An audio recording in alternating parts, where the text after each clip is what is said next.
다음 주 증시 전망에 대해서 좀 알아보도록 하겠습니다. 지난 금요일 뉴욕 증시 다우지수 0.8%, 나스닥 2.05%, S&P 500 1.17%또 상승했어요. 모든 악재가 다 나온다면 그건 호재로 작용한다. 그 이유는 뭐냐면은 증시는 6개월 선반영 된다 그랬죠. 모든 악재가 나오잖아요. 모든 악재가 다 나온 다음에는 6개월 뒤에는 증시가 좋아질 거라는 거죠. 지금 악재 나올 거 다 나왔죠. 그렇다면 증시는 좀 더 좋은 흐름 기대합니다. 바이든 대통령하고 중국 시진핑하고 화상회담을 했다고 합니다. 미국 바이든 대통령하고 시진핑 주석 화상회담에서 바이든은 우크라이나 전쟁과 관련해서 중국이 러시아에 물질적 지원을 제공한다면 대가를 칠 수 있음을 경고하였고, 또한 대만에 대한 미국 정책은 변함이 없음을 재차 확인하였다. 시진핑은 중국은 우크라이나 전쟁을 원치 않는다고 단호하게 말을 하면서 우크라이나 전쟁과 관련해서 미국과 나토가 나서서 러시아와 대화를 해야 한다고 주문을 했다고 합니다. 바이든, 시진핑을 향해서 러시아를 지원할 경우 대가를 치를 것 라는 1시간 50분간 화상 통화를 했다고 합니다. 러시아는 우크라이나 중립국가하고 나토 가입을 포기하고 등등 해서 입장차를 좁히면서 협상에 거의 임박했다, 이렇게 발표를 했습니다. BBC 방송에서 나토 가입 포기하고 돈바스 요구를 했다고, 이를 중재한 터키에서 말을 했다고 합니다. BBC 방송은 17일 오후 이루어진 두 정상간 통화 내용을 접한 에르도안 터키 대통령의 대변인을 인터뷰해서 푸틴 대통령의 요구안이 두 갈래로 나뉜다고 전했다.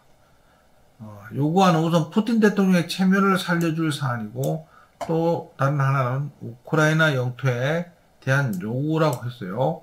체면을 살려줄 사안은 우크라이나 나토 가입을 포기하고 중립국으로 남아 있어야 하는 것이 골자라는 거죠. 이거는 우크라이나를 쉽게 받아들일 수 있는 거고요.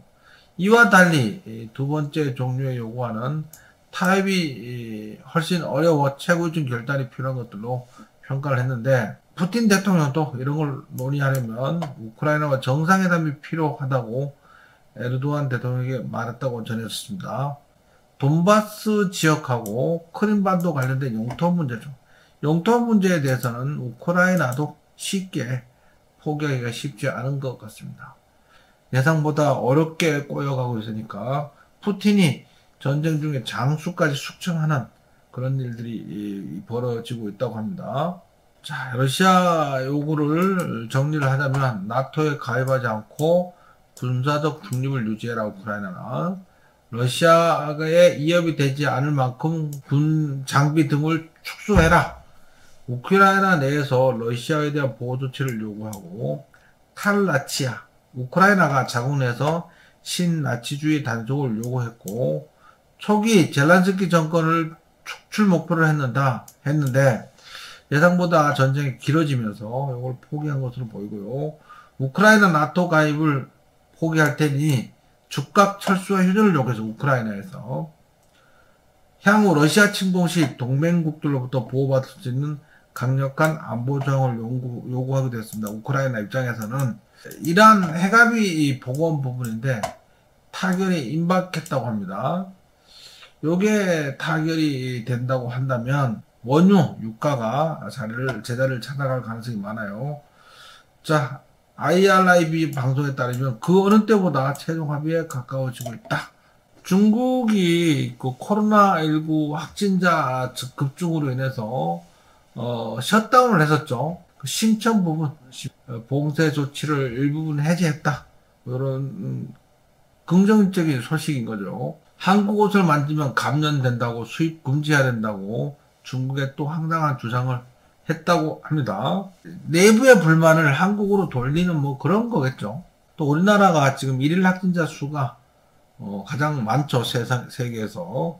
그런 것들을 이용해서 내부의 불만을 한국으로 돌리는 것 같습니다. 에너지 독립을 외치던 유럽이 러시아의 우크라이나 전쟁으로 인한 천연가스를 무기화하니까 원자력 발전에 또 강하게 관심을 보이고 있어요. 탈원전에 앞장섰던 벨기에와 영국도 원전 수명을 10에서 20년 연장을 검토하기도 하고요.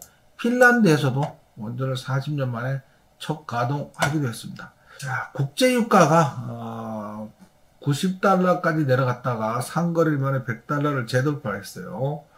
이것은 이제 미국도 서방의 러시아산 원유 군수 조치에 따라서 원유 공급 부족이 불가피할 것이라는 우려에 다시 고조했는데 그렇게 올라가고 이틀 동안 행보했어요. 그래서 어떻게 될지 지켜봐야 됩니다. 이게 추가 상승할 가능성도 있고 다시 하락할 가능성도 있습니다. 어떤 상황에 따라서 전망이 헷갈립니다. 국제 제재 압박 속에서 러시아산 원유가 덤핑하고 있는데 러시아가 지금 돈이 필요하죠. 그러니까 원유를 배럴당 20에서 25달러 저렴하게 파는데 이것을 인도가 본격적으로 러시아산 원유를 수입하기 시작했다. 이렇게 밝혔습니다.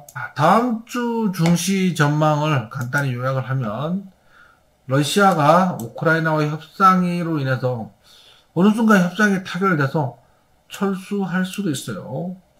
기준금리 인상으로 인해서 불확실성이 사라지면서 계속 증시가 상승하고 있는데 다음 주까지도 상승이 이어질 가능성이 있다. 리오프닝 관련해서 사회적 거리두기 완화로 여행, 화장품, 카지노 관련주 강세가 예상되고 있습니다. 국제유가는 100달러에서 한동안 또 올라가지도 못하고 내려가지도 못하고 행보할 것으로 예상되고 있습니다. 뉴욕 증시는 4일 연속 상승했고 우리 증시는 3일 연속 상승했는데 다음 주도 상승장이 이어지기를 기대합니다. 자, 변동성 큰 장 혼자 어려우신 분들이 많은데 다들 아시다시피 저는 조정장이 나오면 어때요? 현금 비중을 늘리고 반등상에서 최저점에서 이렇게 시장 대비 가장 강한 종목을 매수를 합니다. 매수를 하고 예상과 다를 경우 짧게 손절하고 예상대로 상승할 경우 수익을 길게 끌고 가니까 계좌에는 수익난 종목들 위주로만 많이 나와 있겠죠. 로보스톱도 그렇지만 AP 위성도 이렇게 최저점에서 매수를 해서 반등 시 크게 상승하고 있습니다. 실제로 카카오뱅크도 이렇게 최저점에서 매수해서 그죠? 여전히 꾸준히 수익 중에 있고 호텔 신라도 역시 마찬가지입니다. 최저점 매수를 했어요.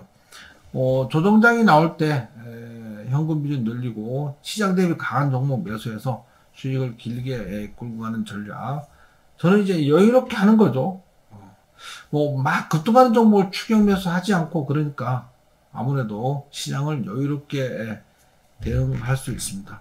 이렇다 보면 계좌에 수익난 종목이 좀 많이 들어차 있어요. 많이 갖고 있어요. 평소에도 수익난 종목이 계좌에 많이 있으니까 조정장이 나올 때도 현금 비중 늘리는 것도 좀 쉽겠죠. 그래서 보통 추격 매수했다가 물리면 보유하고 있고 또 새로운 종목이 또 물리면 보유하고 그래서 물린 종목이 많으면은 조정장이 나올 때 손절도 쉽지 않죠. 저는 이제 그런 부분에 있어서 오랜 경험으로 인해서 제 나름대로의 방법을 터득했기 때문에 항상 여유롭게 누구나 따라 하실 수 있습니다. 완전 초보자도 따라 하실 수 있도록 쉽게 리딩해 드리고요. 좀 바쁜 직장인이나 자영업자도 여유롭게 따라 하실 수 있습니다. 누구나 다 편안하게 할 수 있습니다. 혼자 어려우신 분들이나 잘 안 되시는 분들은 함께 하시면 아주 여유롭게 느긋하게 꾸준히 수익 내실 수 있습니다. 자, 남은 주말 편히 쉬시고 다음 주 또 화이팅 하겠습니다. 수고하셨습니다.